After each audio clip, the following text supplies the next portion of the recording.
Britain's royal palaces. Majestic. It's absolutely dripping in history. Luxurious. The White Drawing Room at Buckingham Palace is like a scene from a Disney film. And packed to the rafters with incredible secrets. Secrets that the royal family would much prefer not to be made public. From royal courtships to royal births to royal marriages and scandals, the palaces have played host to all of that. This series goes behind palace walls. The royal palaces represent the monarchy and have incredible history. We'll learn how these iconic creations were built. 16th century kings built with brick in a way that we wouldn't recognise today. This is George IV leaving his mark on the centre of London. Uncover the spectacular palace art housed within. The royal collection is vast, and I mean vast. It has more than 1 million objects spread across all of the royal palaces. Just imagine what has been collected over centuries. This collection is unlike any other collection in the world. Discover their gruesome stories. It's an amazing insight into the royals' history, but also our common history. Frankly, you're going to cut the head off a king. It's got to be done in a palace. And relive the recent events that shaped the modern royal family. The whole case was an absolute fiasco and a huge embarrassment. The Queen was particularly aggrieved that Harry had done it in the way that he had. This is The Secrets of the Royal Palaces.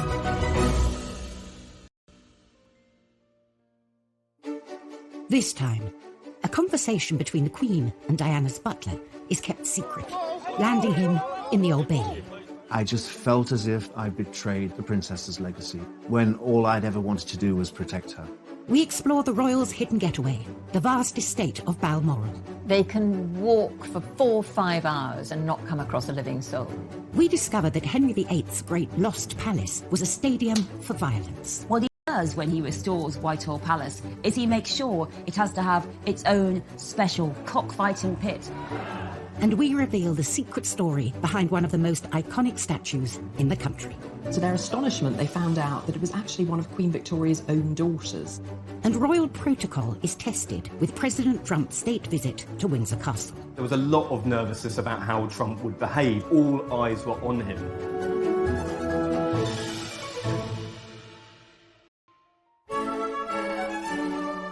The royal palaces are stuffed to the brim with priceless objects and paintings. Every wall, corner and staircase of the palaces is lined with sensational pieces of art, including hundreds of portraits. Throughout history, portraits have normally been for the purposes of state or for propaganda. They are kind of weapons, if you like, in the kind of paraphernalia in her reign, often multiple times a year. Britain's royal palaces. Majestic. It's absolutely dripping in history. Luxurious. The White Drawing Room at Buckingham Palace is like a scene from a Disney film. And packed to the rafters with incredible secrets. Secrets that the royal family would much prefer not to be made public. From royal courtships to royal births to royal marriages and scandals, the palaces have played host to all of that.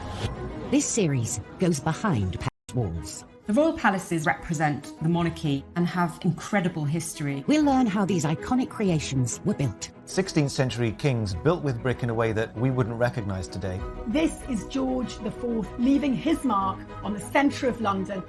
Uncover the spectacular palace art housed within.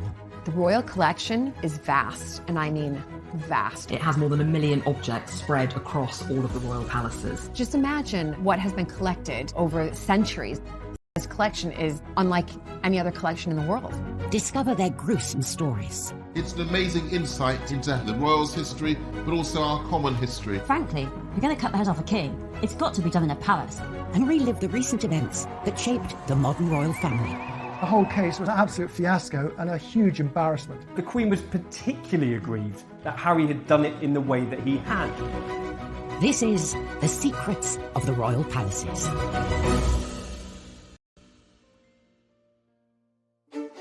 This time, a conversation between the Queen and Diana's butler is kept secret, landing him in the Old Bailey. I just felt as if I betrayed the princess's legacy, when all I'd ever wanted to do was protect her.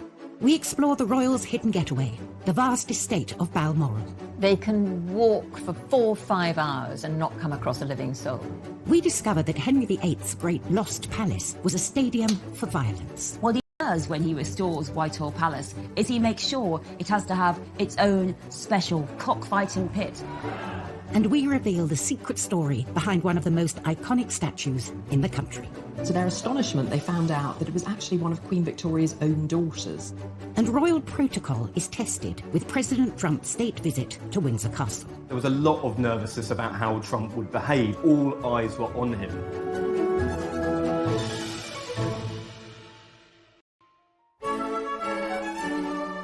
The royal palaces are stuffed to the brim with priceless objects and paintings. Every wall, corner and staircase of the palaces is lined with sensational pieces of art, including hundreds of portraits. Throughout history, portraits have normally been for the purposes of state or for propaganda. They are kind of weapons, if you like, in the kind of paraphernalia in her reign, often multiple times a year. She has a room in Buckingham Palace, the Yellow Drawing Room, that is specifically set up for artists. And I suspect that she takes the view that sitting for a portrait painter is an occupational hazard. Many of these portraits are displayed across the royal palaces for all to admire. But sometimes an artist delivers the unexpected. Ladies and gentlemen, I give you Lucian Freud. Lucian Freud was one of the most successful, popular, figurative artists of the 20th century. He was particularly well known for his really searingly truthful images of people. For nudes, which are very uncompromising, quite gritty, not particularly pretty. So eyebrows were raised when the Queen agreed to be his subject. It's quite a brave decision of the Queen. Freud offered to paint the Queen for free. After years of secret negotiations, the Queen accepted. He kept insisting that the Queen would need to come to his studio, and he was asking for at least 72 sittings. The Queen, of course, is a phenomenally busy woman. She doesn't normally give more than a handful of sittings to any one portrait painter. Eventually, they compromised. Freud would come to the Queen, painting her in the Royal Collection's Paint Conservation Studio in St. James's Palace, where she would sit for 20 sessions, far fewer than the original 72 sittings requested. When he realised he would have much less time, was he just immediately shrunk the size of the canvas. It's a really small, almost postcard-sized painting of the Queen. You'd see this cropped version of the Queen's head and shoulders with just that edge of the crown coming over her head. She could almost be one of us. The finished piece, a small headshot, just 9.5 inches by 6 inches, caused to stir when the public got its first glimpse in December 2001. It was definitely a Marmite moment. People loved it, people who hated it, and nobody was in between. You had some newspapers saying it was deep and exploratory, and then you had others saying it was an absolute travesty, and how could this thing be let out in public? He's not exactly a flattering portrait painter. But there was a secret reason the portrait didn't look quite right. Freud's painting had gone to plan. Freud actually slightly mucked it up. He decided that he wanted to add the diamond diadem on the Queen's head, but he didn't have room on the canvas, so what he had to do was actually add a layer of canvas at the top. It's quite funny that after all those years of planning, he actually had to slightly bodge the job in the end. What the Queen thought, but he gave it to her, and I think it's one of the most valuable things in her collection. The Queen doesn't actually own the priceless art and artifacts that are given to her. As sovereign, she holds them in trust for her successors and the nation. And the same is true of her palaces. Windsor Castle, Buckingham Palace, St. James's Palace, Holyrood House, they are all owned by the country, the state. The only two royal residences that the Queen actually owns are beautiful Sandringham Estate in Norfolk and Balmoral in Scotland. For nearly 170 years, Balmoral has been the royal family's secret retreat in the Scottish Highlands. Balmoral is very Scottish. It's set in the most beautiful countryside in the Highlands of Scotland. The royal family's annual summer holiday here is a time for them to embrace all things Scottish. So you'll quite often kind of be woken up with the sounds of bagpipes. Being a Scot, that's something I would made actually having a paper wake me up. In 1842, Queen Victoria and her husband Prince Albert fell in love with Scotland. She was infused by the romance of Scotland. She loved it, and so did Prince Albert. It reminded him of his native Germany, the great mountains of Bavaria, which of course were dotted with romantic castles. Victoria and Albert decided to invest in a Scottish castle of their own and bought one without ever having seen it. A painting was enough to make them part with £30,000, around £4 million in today's money, for Balmoral in the Cairngorms. Queen Victoria said it was a perfect place to escape from the sadness of the world. At that time, wars were raging across Europe. They'd found the perfect location, but there was one small issue with the castle itself. When they got to visit in 1848, Victoria said, well, yeah, it's lovely, but it's a bit small. So they moved into the existing castle and started building a bigger one 100 yards away. When it was finished, it had 70 rooms, including a huge ballroom.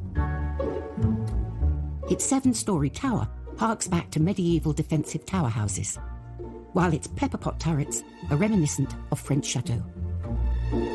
But Victoria and Albert's fantasy Scottish castle is not to everyone's taste. Balmoral is a really ugly building. I mean, phenomenal.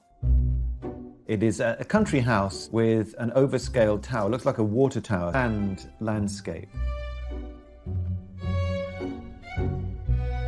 In addition to the castle, there are 150 other buildings dotted throughout the estate, including farms, cottages, and a distillery. But hidden away in a remote part of the estate lies a particularly important building. This is Glas Old Shiel, on the shores of Loch Mick. Nestled beneath a mountain, this remote spot is perhaps the most beautiful place on the estate. And this lodge reveals the untold story of Balmoral and Victoria and Albert's lost love. Coming up on Secrets of the Royal Palaces, the Kensington Palace butler fighting for his life. I had no backup, no defence. I was heading straight to prison. And the secrets of the witches of Holyrood. They find what they say is the devil's mark on her genitals. And she said, yep, it's true. I was the devil's witch.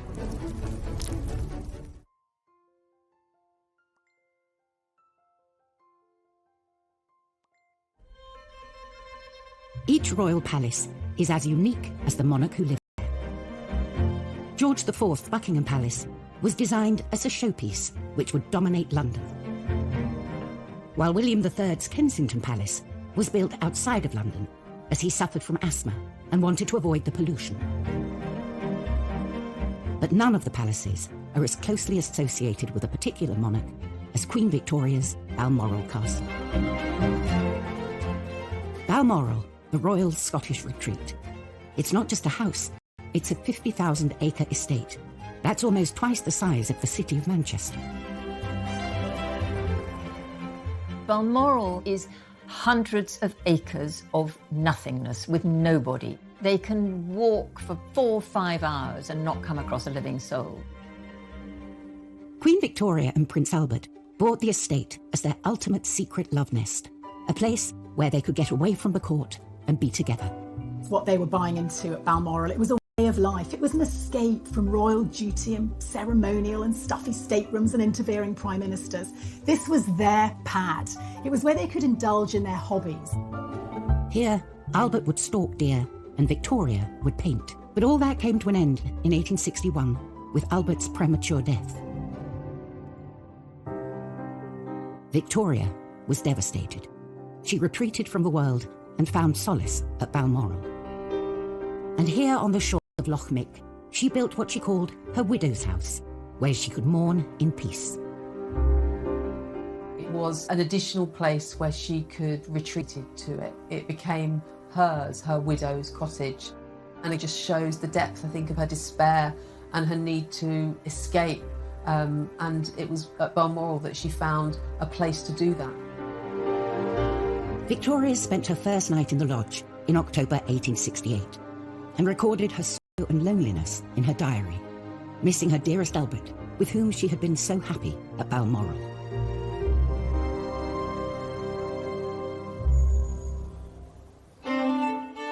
In recent years, this lodge has been a favourite spot for royal picnics, and sometimes they open it to non-royals.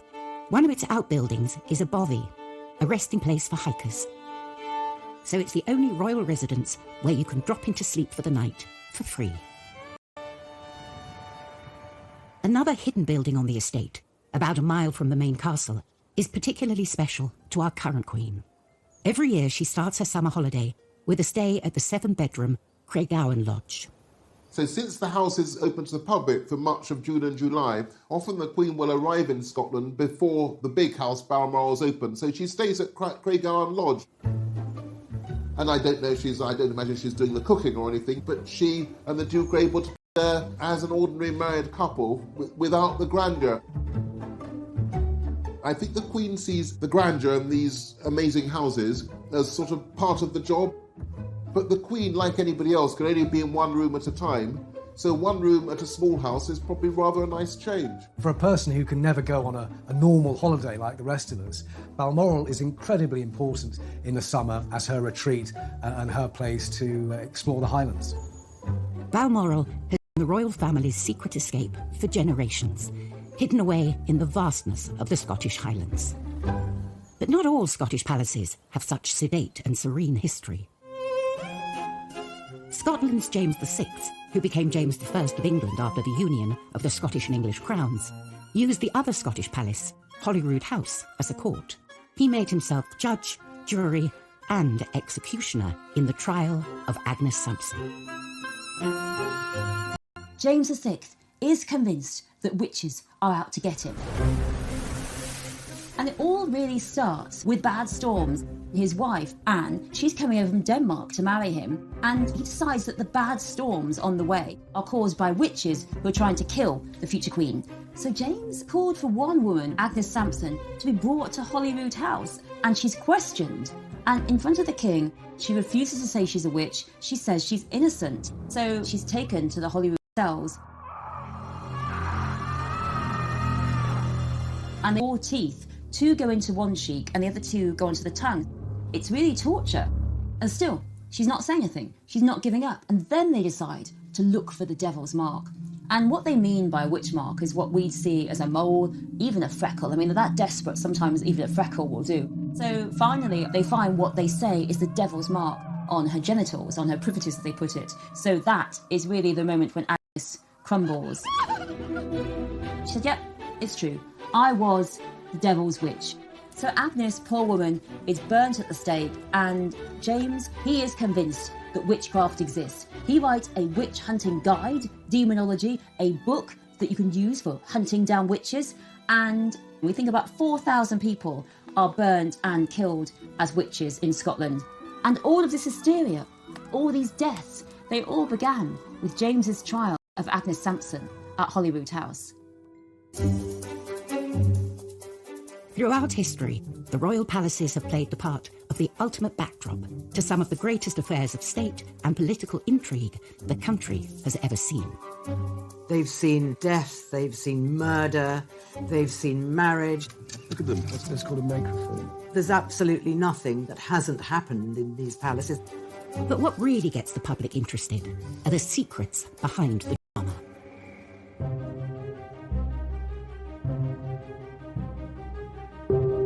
June 1998, Kensington Palace. 10 months after Princess Diana's death, her former butler, Paul Burrell, is spotted by the police. Duty police officer at Kensington Palace noticed Paul Burrell pulling up about 3:30 in the morning, loading up his car with a couple of evening dresses and a wooden box. 3 years later, police launch an investigation into the suspected sale of Princess Diana's personal possessions in America. It led police to Burrell's Cheshire home, where he was then living with his wife and 2 sons, and a dawn raid. When the police came to my family home that day, the bottom of my wall fell out. I felt completely helpless and hopeless. Police spent 12 hours searching and found hundreds of Diana's possessions. It didn't take them very long to find about 2,000 different items. One officer went up into the loft and said it's wall-to-wall royal dresses and stuff up here. The police's view was that this man was helping himself and stealing Diana's possessions. Burrell had worked for the Queen for 10 years. He was then asked by Diana. I was invited into her world. I became part of her world and became closer and closer as the years went by. Diana felt that she could trust him, she confided in him, and as he later revealed, she did ask him to provide some very intimate services, including smuggling boyfriends into Kensington Palace late at night. It all came to a boiling point when the couple decided to lead separate lives and separate.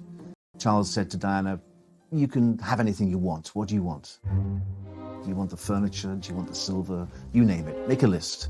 So she made a list. And on top of that list, she put my name. And when Charles saw it, he said, "You can't have Paul. Paul came from my mama, and I need him for the future." "But Charles," Princess Diana said, "you said I could have anything I wanted. And I'm taking Paul with me to London." She believed that Paul Burrell was one of the few people in the world that she could trust implicitly to do what she wanted and to be her man, if you will.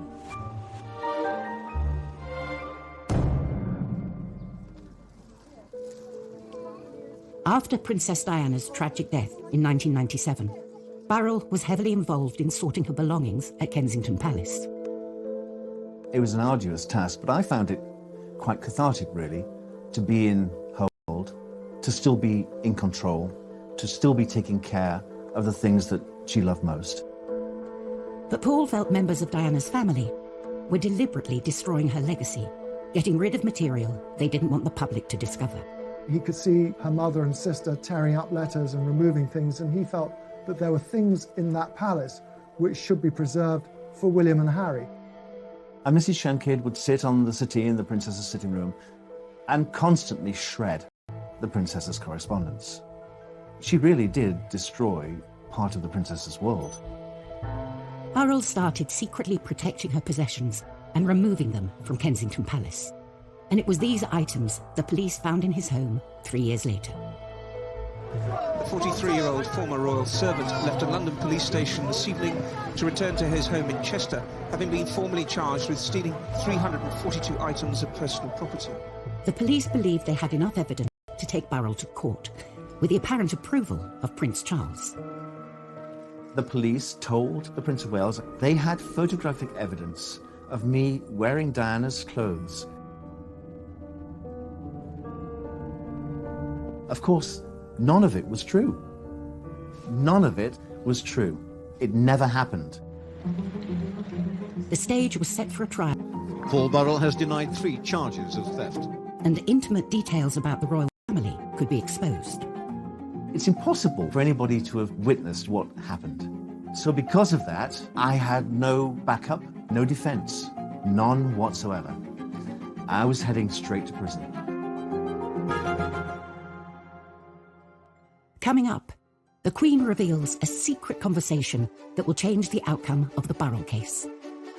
Never before had a monarch intervened in a criminal court case. And Henry VIII sees a palace as the perfect backdrop for extreme sports. When he restores Whitehall Palace, he makes sure it has to have its own special cockfighting pit.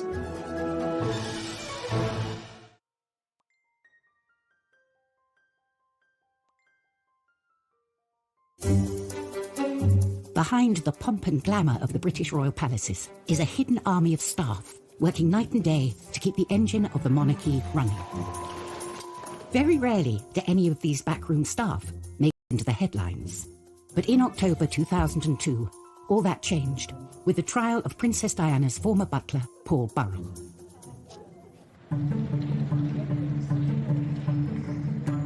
Burrell was accused of stealing possessions worth millions from Diana's Kensington Palace home. The police wanted my head on a spike. They wanted me in prison. Because then I would never, ever been believed again. In his defence statement, Barrell mentioned a conversation he had had with the Queen after Diana's death. We were standing in her sitting room, just the two of us, and we had a very open, frank discussion. I told her everything that had happened, and I said, I've taken it upon myself to keep things the princess had given to me for safekeeping, and I've protected them. She understood that. But due to an age-old palace protocol, Barrell was duty-bound to keep the details of this conversation secret. Paul Burrell couldn't say to his lawyers, look, I told the Queen I'd taken all of this. He was just prevented from doing so. Many people will not be aware of the protocol that when you have a private audience with the sovereign, you're not supposed to repeat what has passed between you. It is entirely confidential, and the confidence belongs to the sovereign. So it is up to the sovereign whether she reveals what you spoke about or doesn't. I'm not going to tell them how close I was to Her Majesty. I'm not going to tell them. That's going to be my privilege. But I would have to pay the cost. And the price I would pay would be prison. After 11 days of the trial, Barrell was thrown a lifeline from an unexpected source. The Queen had only realised Paul Burrell was on trial when she drove past the Old Bailey on her way to a church service for the Barley Bubbing and noticed all the crowds outside. And the Queen then, at that point, her memory is jogged and she realises that she has the vital piece of information that Burrell had in fact told her that he was doing that. He was taking things for safekeeping. And the Queen, in reply, said, oh, hang on, Paul told me he was looking after these things for safekeeping. We'd better let them know. The Queen's recollection undermined the prosecution. She knew Barrell was taking Diana's possessions out of Kensington Palace. This wasn't a palace theft, and the trial collapsed. Essentially, it was clear evidence that there was no intention to permanently deprive the royal princes of their mother's goods, merely that he'd taken them into custody so that they could have them when they grew to be 18. So there was no theft. I expect him to make a statement on behalf of Paul Burrell. I couldn't believe that I was free to walk from the Old Bailey instead of into a prison cell. Burrell was jubilant, claiming that the Queen had come through for him. Never before had a monarch intervened in a criminal court case. And she'd saved me. She saved me from what I thought was my fate. But I think she saved me because she knew me. Because I was her boy for 11 years. And she saw me grow and saw me marry and have 2 children. And I think she cared. I do, I think she cared. She cared about me and what would happen to my family. One of the most high-profile court cases was now over. The Kensington Palace butler was free.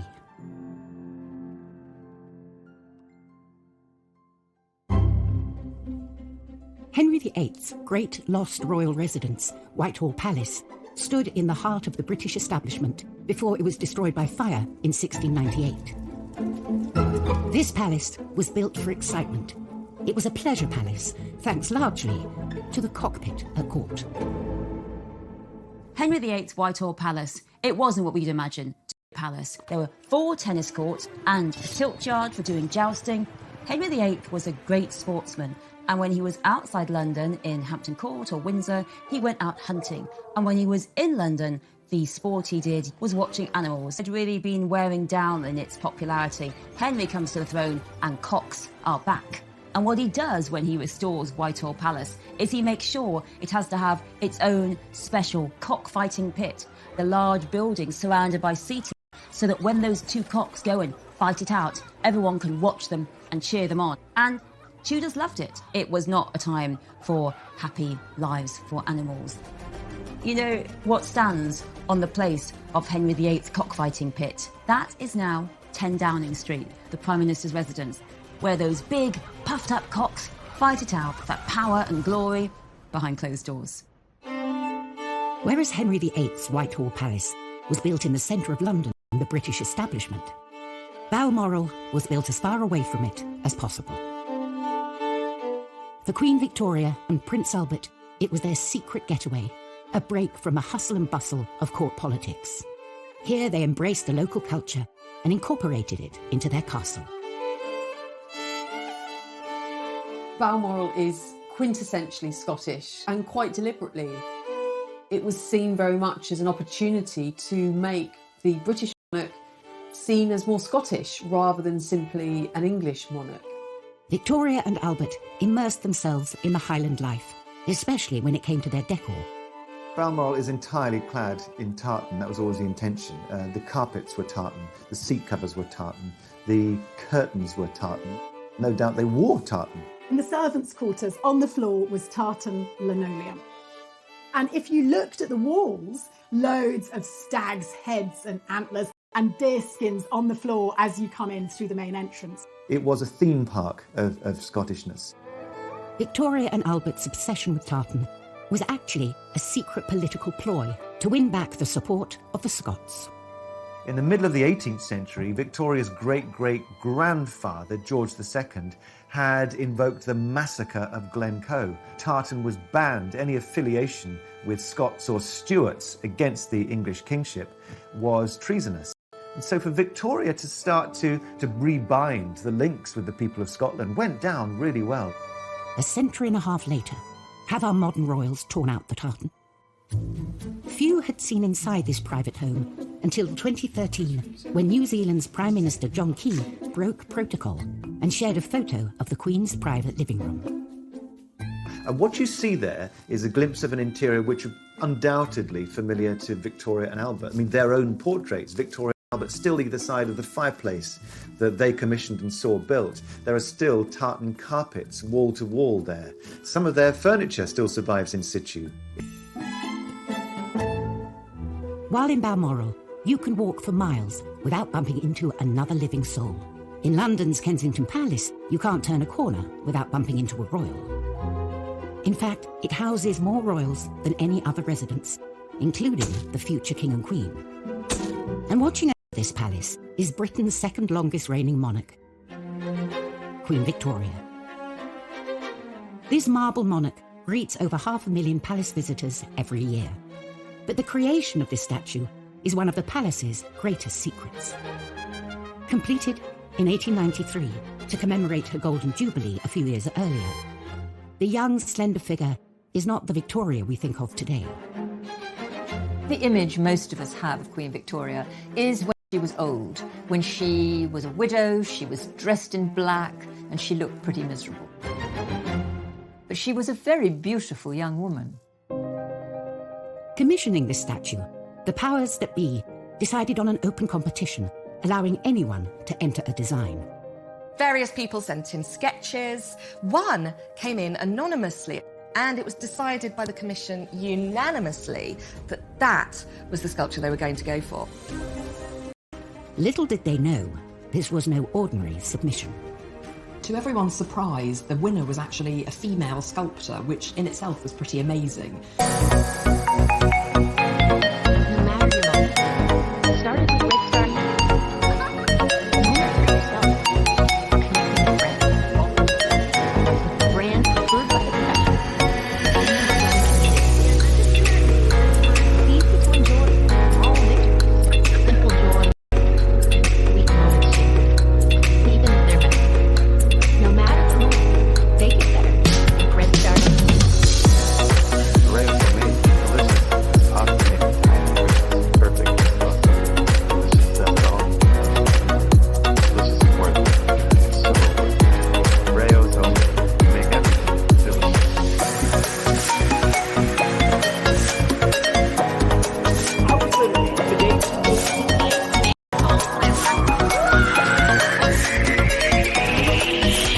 Then, to their astonishment, they found out that it was actually one of Queen Victoria's own daughters, Princess Louise. The sixth child of Victoria and Albert, Princess Louise, was something of a rebel princess. Princess Louise was probably the least conventional of Victoria's children. She rode bicycles, she smoked cigarettes, she had numerous affairs. She believed strongly in women's rights and to go into what at this point was a male-dominated world of art and sculpture. Unsurprisingly, there were lots of subjects Louise and her mother did not see eye to eye on, including her sculpting. Victoria very much disapproved of her daughter's interest in sculpture. She thought it was a masculine art form and really unseemly for a princess. But the rebellious princess stuck to her guns. After much pushing and cajoling, she persuaded her mother to let her go to the National Art Training School, now the Royal College of Art. And that made her the very first princess ever to go to a public education institution. At first, Louise had not wanted to enter the competition for the commission, fearing it would be inappropriate. But now that she had won it, the stakes were even higher. Not only did she have to satisfy the organisers and the general public, she also had to please her disapproving mother, the Queen. Everyone would have had an opinion about the sculpture, and lots of people would have been waiting for Louise to fail, particularly feeling that a woman's sculpture wasn't appropriate and a member of the royal family.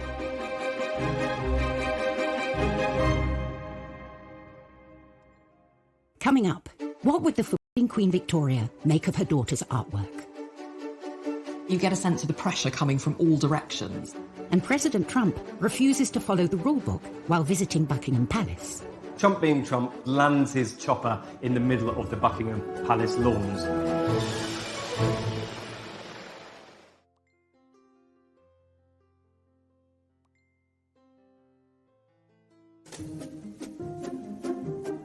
Kensington Palace houses more royals than any other residence. You've got Princess Eugenie and her husband Jack Brooks back there. Of course, you've got the Cambridges, the Department 1A, and the Gloucesters. I mean, the royals are very much packed in to Kensington Palace. And they're all watched over by the young Queen Victoria, thanks to a controversial statue designed by her daughter, Princess Louise. The rebellious sixth child of Queen Victoria had secretly entered and then won a competition to create a sculpture of her mother at Kensington Palace. Now, she had to deliver. Louise herself lived in Kensington Palace, and that's where she'd set up her studio. It, of course, was the palace in which Queen Victoria had been born, so you get a sense of the pressure coming from all directions. The statue had been commissioned to mark Victoria's Golden Jubilee. Louise had to go through source material in order to reconstruct what Queen Victoria would have looked like at her coronation. This was a task of epic proportion. Louise had studio assistants to help her, but she made the maquettes, the small-scale mock-ups. This would have gone to a professional carver, who then would have translated it into that wonderful Carrara marble.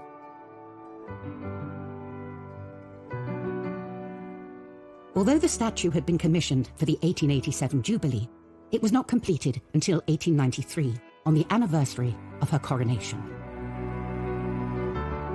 Victoria herself unveiled the statue, but would she like it?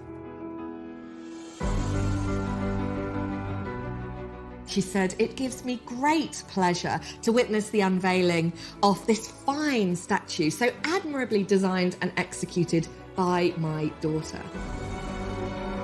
The rebel princess had pulled it off. The Queen loved the statue. Princess Louise carved several other public statues, but her best known is the one she made to stand here, guarding her mother's childhood home.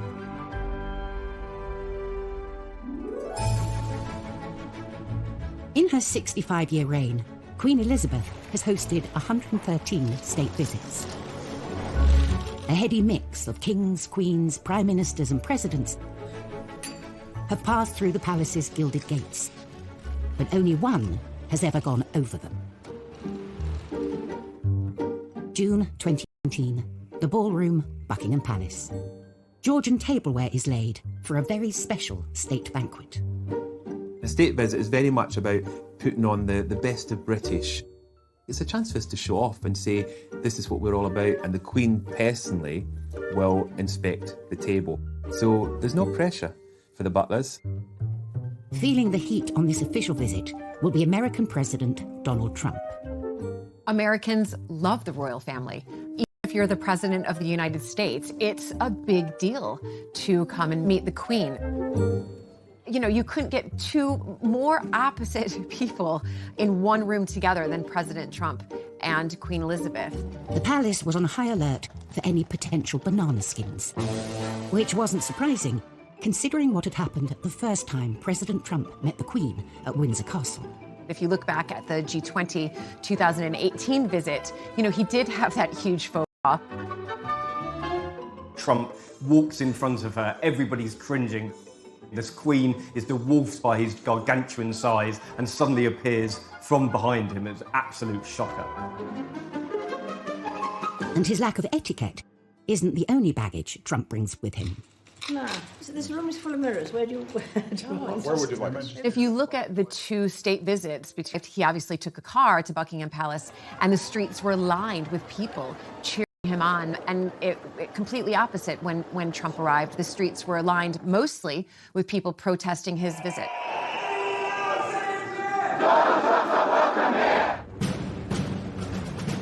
To avoid the anti-Trump protesters, the president decided on an entrance nobody else had done before. He was the very first president to fly in on a helicopter for a state visit. Trump being Trump, flies over the protesters, lands in the middle of the Buckingham Palace lawn. All the journalists, including myself, were stationed on the lawn. Complete silence, waiting to see this momentous moment. He emerges from the helicopter. He thought he was going to meet the Queen, but it was Charles and Camilla who were the first to meet him. Only then did Trump get to join Her Majesty and inspect the guard from a safe distance. I think he probably surprised many people in that he was quite quiet and subdued. It's almost like you're visiting your granny. And you remember when you used to go and visit your granny, you would wear your best clothes, you would mind your P's and Q's, you wouldn't make any mistakes. President Trump knew he needed to be on the very best behavior. You have to remember, this Queen has been through everything. She's seen it all. This is just another president. Next time, at Windsor Castle, the world's oldest working kitchen rises from the ashes. The archaeologists revealed something quite extraordinary, that this was original to Edward III's building. We explore the mysterious Balmoral pyramid. It is really not what you would expect to see in the middle of the Scottish Highlands. And Diana's statue fails to materialise at Kensington Palace. Is this further evidence of the fractious relationship between the two of them?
restores Whitehall Palace is he makes sure it has to have its own special cockfighting pit.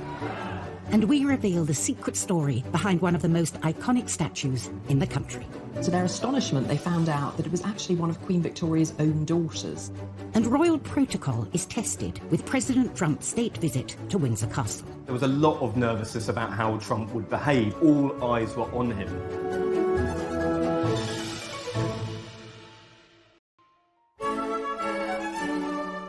The royal palaces are stuffed to the brim with priceless objects and paintings. Every wall, corner and staircase of the palaces is lined with sensational pieces of art, including hundreds of portraits. Throughout history, portraits have normally been for the purposes of state or for propaganda. They are kind of weapons, if you like, in the kind of paraphernalia in her reign, often multiple times a year.